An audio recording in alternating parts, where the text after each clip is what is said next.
every Marvel villain gets the fame and fortune and fans, sometimes they are left in the shadows of obscurity waiting for the day the sun shines upon them again. Today is that day. Spidey Super Stories are full of villains we never see again. It was a series created in partnership with the children's educational show The Electric Company. The villains can be equally as scary as the ones in the comics, but sometimes they're also a little bit goofy. One goofy guy is the Wall. He is a brick wall. Literally. His backstory is tragic. He was a teen with an after-school construction job. A pile of bricks fell on him and he fused with his body, making him a wall. I feel for him. I've said it before, I'll say it again. One of my top irrational fears is that I will be confused with an object if our atoms line up.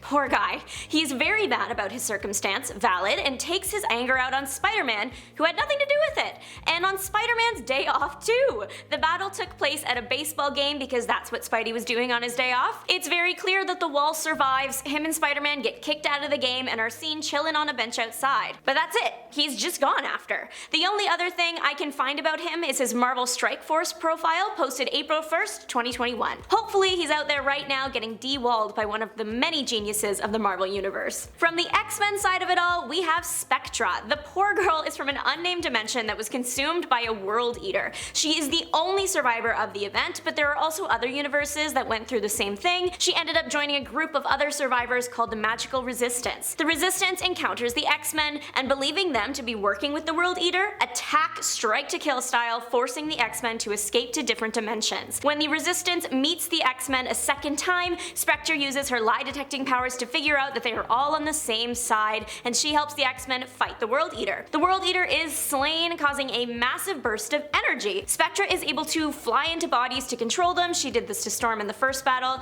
and it implies that she's kind of like a ghost. There is a very real possibility that the energy explosion vortex thing didn't hurt her, and she's just left because the World Eater was taken care of. She hasn't been seen since 2017's Extraordinary X-Men issue 16, but I think she deserves to make a comeback as a hero. She did have some character development and ended up as an ally to the X-Men. Flying Tiger has been around since 1981, debuted in Spider-Woman 40, and then disappeared in Amazing Spider-Man 18 in 2018. Flying Tiger was a former American football player. When his professional career failed, he turned his skills to villainhood. He became a talented assassin with a 100% success rate, until Spider-Woman, of course. Since his debut, he has battled Iron Man, the Fantastic Four, and of course the last hero to see him alive, Spider-Man. The thing is, we don't have a confirmation that he died. In Amazing Spider-Man 18, Spider-Man, along with most villains he's fought in his career, are being chased by robot Kraven the Hunters. Taskmaster and Black Ant created robots modeled after Kraven so they could host the Great Hunt,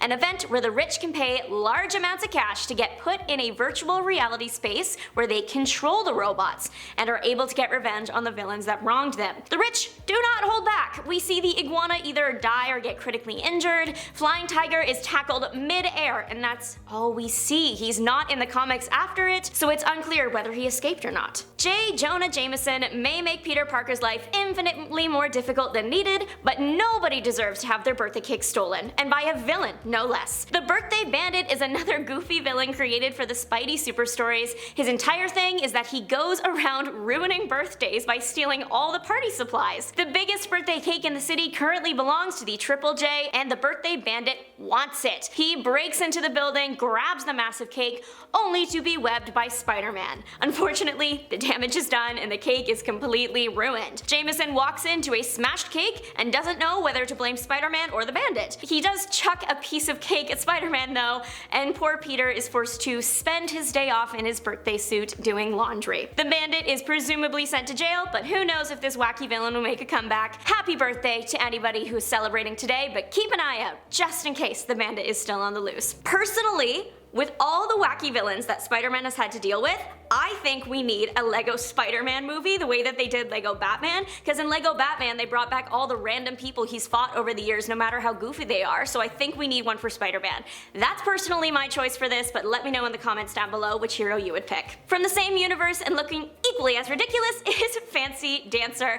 This guy is a bigger deal than the last one, okay? Spider-Man has had to team up with Miss Marvel this time to take him down. Fancy Dancer kidnapped the principal dancer in the ballet and planned to take her back to his studio. studio. He gets found by the two heroes backstage and a fight breaks out. Numerous blows and dance puns are thrown around until Spider-Man takes him out by pushing him in a fountain. The kidnapped dancer is returned to the ballet and fancy dancer is never seen again. Former head of the Brotherhood of Evil Musicians hasn't been seen since his debut in the powerful Pachyderms in 1989. Clarinetto is an intelligent man. He has been posing as a music teacher at a music conservatory, but he wasn't teaching people music, he was teaching them to become celebrity impersonator warriors. There is a musical battle of epic proportions that takes place, and it ends with one of the super elephants creating a super blast that takes out the school and presumably everyone in it. We don't see Clarinetto ever again, which could be because he was blown away, but the power elephants were only ever meant to be a one-hit wonder, so we'll never know if Clarinetto made it out. Although he was a fan of the leader of the wrong side of World War II, so I think he can just stay away, that's okay. The thought police in George Orwell's 1984 are probably the most famous, but Marvel has also toyed with the idea in 3 issues of Sleepwalker. 3 issues for 3 members. Marvel's thought police were made up of Wiretap. He could jam communications between any device. There was also Nightstick. He was a very strong brick wall of a man, not literal this time, and he was considered the group's leader. And finally, Cuffs, a regular woman with special mittens. She had gauntlets that would expel highly versatile liquid similar to clay that she could manipulate to attack from a distance. The trio tricked the Fantastic Four into helping with their mission of ending the hero Sleepwalker. Sleepwalker does look like a villain, so the Fantastic Four judge a book by its cover and agree to help. Sleepwalker is connected to a human host, so they must go into the host's mind to get him. But once the F4 realize that Sleepwalker isn't the villain, they turn on the trio. Everybody battles, and then eventually the Thought Police and Fantastic Four are back on Earth. The Thing was about to clobber the group, but they were considered to be part of a government-sanctioned operation, and if he did, he would be arrested. So the Thought Police are left with a government high up, and who knows where they are now. That was back in 1991 in issues 14, 15, and 16 of Sleepwalker. We have a member of another Brotherhood in the house. This time we are looking at Lifter of the Brotherhood of Mutants. Lifter's abilities include density manipulation. He can give himself super strength just by changing his body density. He can also manipulate gravity, reducing its effect on what he touches. Magneto created the Brotherhood, but when he left the picture, the group changed their name to become Mutant Force. They were working for Mandrill as soldiers for hire fighting the Defenders. Then the Mutant Force moved on to join the Secret Empire as thugs, again battling the Defenders. The group reinvented themselves a second time, becoming the Resistance, a group against the Mutant Registration Act. Lifter and Mutant Force would protest by causing disturbances around the world and organizing rallies.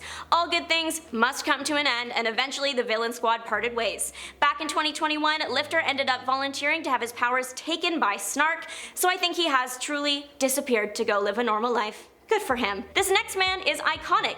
Literally, his name is Icon. He appeared in 2 issues, Excalibur 59 and 60. He was a Wakandan biochemist who experimented on himself in their advanced labs. He ended up giving himself the ability to turn himself and others into wood. With his newfound power, he set his eyes on the Wakandan throne. He had the idea in his head that Black Panther did not respect him as a scientist. One night during a celebration, Icon shows up and starts turning people to wood.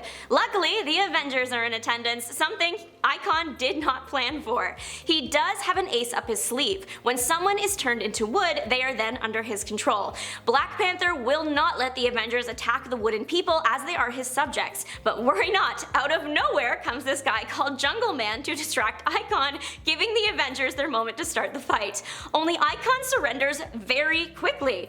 See, his whole plan rested on taking the throne quickly through fear, because the turning to wood thing only lasts an hour. The change back makes him pass out and he's carried away by Black Panther. That's all, folks. He was an old man, so maybe natural causes took him out, but he is literally never seen again. Cold Heart, a villain with a point. Sadly, she hasn't been seen since Avengers Standoff. Cold Heart has had a tragic life. Her son was caught in the crossfire of a hero and villain's battle and sadly passed away. From that day on, the heartbroken mother has hated heroes because she believes they never get a proper punishment for when they level a city during a fight and innocent lives are lost.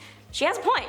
To get her revenge on the heroes of the world, she stole her costume from the government agency she worked for. Her suit is bulletproof and comes with 2 cryonic swords that can freeze anything they touch. She primarily fights Spider-Man, and he is one of the only heroes that has survived her pursuit of them. She was inspired by his good nature and genuine want to protect civilian lives that she let him go. She eventually lands herself in prison, but escapes in New Avengers. This woman is tough. She survived the Stamford explosion and then ends up in S.H.I.E.L.D.'s Pleasant Hill prison, eventually joining in on the massive Avengers standoff battle. And then we haven't seen her since. She is a highly trained martial artist and swordswoman, suggesting that she was probably a field agent of some sort when she worked at the agency. So maybe she just slipped away and is living a quiet life again. Thank you so much, y'all, for not disappearing and sticking around until the end of the video. Don't forget to leave your mark on the comment section down below. This is Juliana signing off. See you later.